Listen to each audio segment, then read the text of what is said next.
menggunakan bahasa isyarat, bahasa manual, dia akan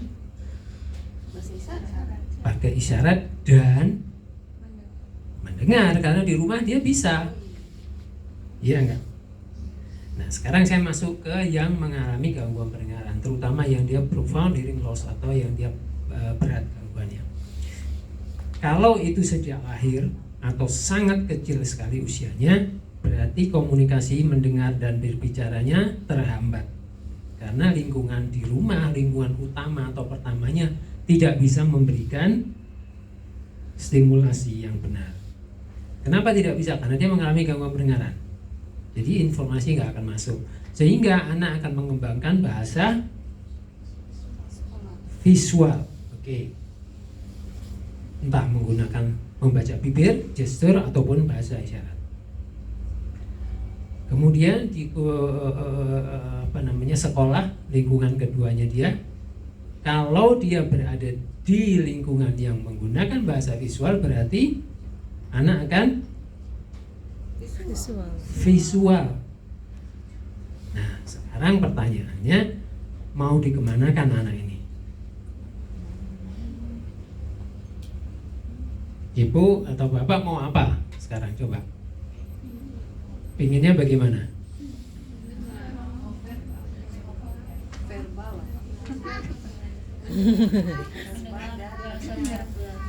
Oke, baik. Kepingin anaknya bisa mendengar dan berbicara, begitu ya. Tadi pertama sudah disampaikan bahwa tanpa alat bantu dengar pun, tanpa mendengar pun, orang itu bisa berbicara. Ya, tapi jangan disamakan kualitas bicaranya dengan kita yang bisa mendengar dan tidak. Kenapa? Karena kita bisa mendengar suara kita sendiri, sehingga kita bisa membetulkan kalau yang saya omongkan ini salah. Ya, itu tadi yang dinamakan auditory feedback atau auditory loop. Itu ya, kita dengar sendiri suara kita, oh salah ya, saya omongkan. Jadi saya bisa mengkoreksi. Nah, pada anak-anak ini tidak terjadi, ya kan? Nah, kalau kepingin itu bisa, berarti memang dia harus sejak kecil. Kenapa? Kembali lagi bahwa fungsi otak itu kerjanya akan sangat berat sekali. Kalau itu dirubah dari dari melihat menjadi mendengar, itu sangat berat sekali bagi anak-anak. Berbeda kalau dia sejak kecil mendengar dulu, kemudian dia belajar melihat.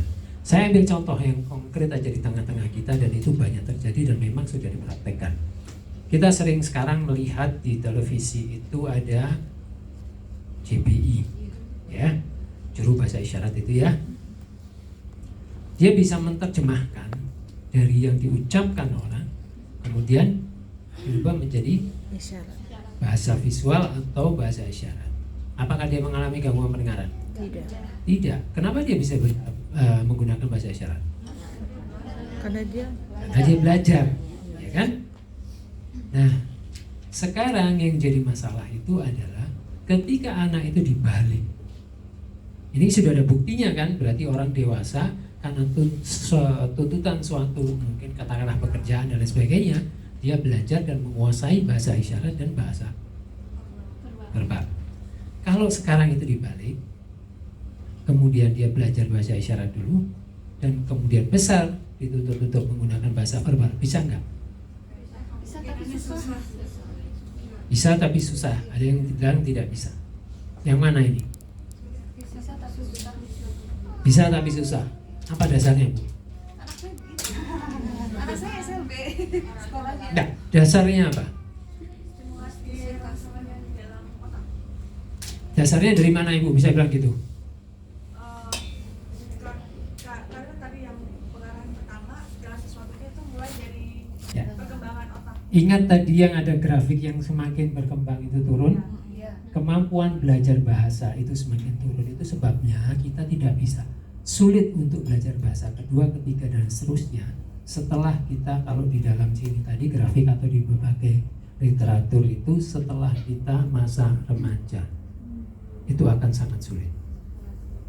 Bisa seperti yang disampaikan tadi, bisa, tapi akan sulit. Ini tadi kan kita lihat grafiknya ya, itu turun pada usia berapa? Sekitar remaja kan itu. Kalau ada ahli yang mengatakan, dan itu banyak sekali dengan berbagai range gitu ya. Ada yang mengatakan golden periodnya itu usia 5 tahun dan sebagainya gitu ya. Saya lebih cenderung menggunakan, ada yang mengatakan itu 2000 hari kelahiran itu masa paling bagus bagi anak untuk berkembang belajar bahasa.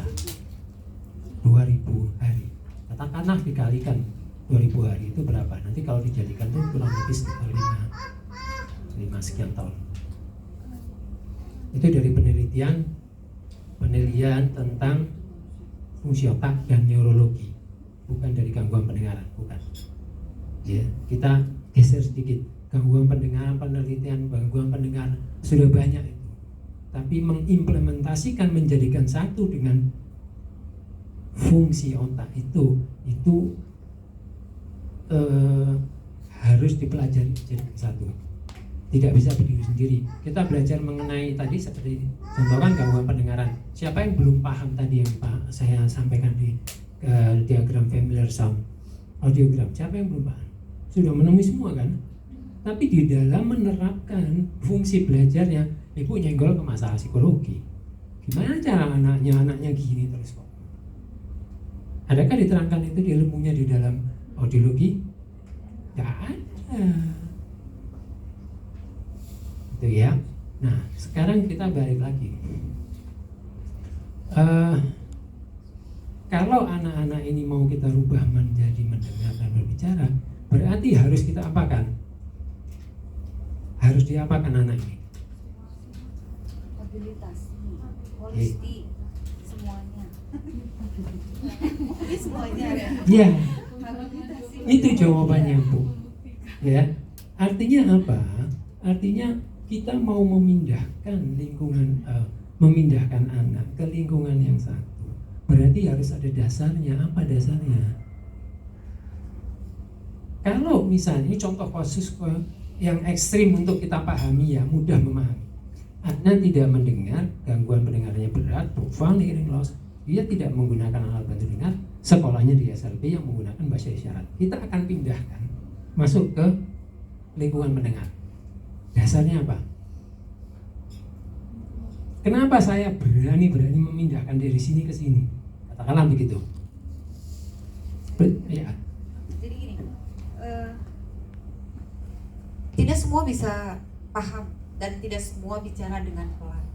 Nah itu, ketika saya bicara nasi, dia tidak tahu itu saya ngomong nasi, karena mulut ibu bukan ngomong nasi. Emang nasi kayak apa? Nasi itu gini, nasi.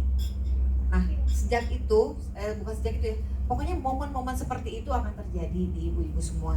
Jadi kalau mau mendengar sekarang, bukan nanti.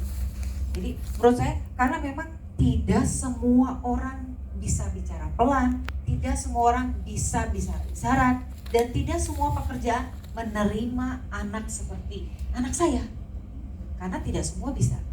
Yang ada itu cuma salah satu supermarket itu saja.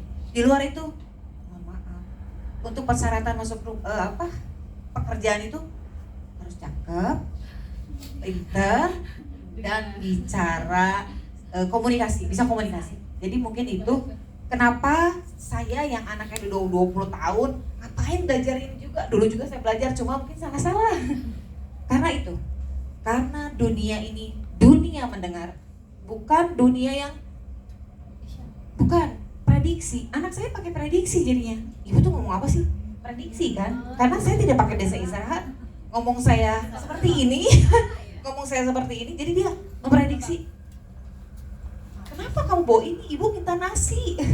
Salah. Setelah ini Kamu buang ya, ini tehnya udah tadi. Yang dia buang apa? Ampasnya. Ini teh dibuang. Kenapa dia buang ampas? Kalau saya yang ngadepin, paham. Kalau orang lain, mau nggak anak ibu dibilangin, aku ngomong-ngomong lagi sama Alif, dia nggak pintar. Aduh susah, nah gitu. Jadi mungkin kenapa harus mendengar?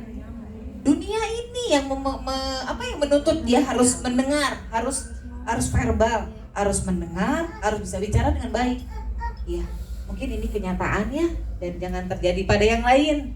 Semangat ya semuanya.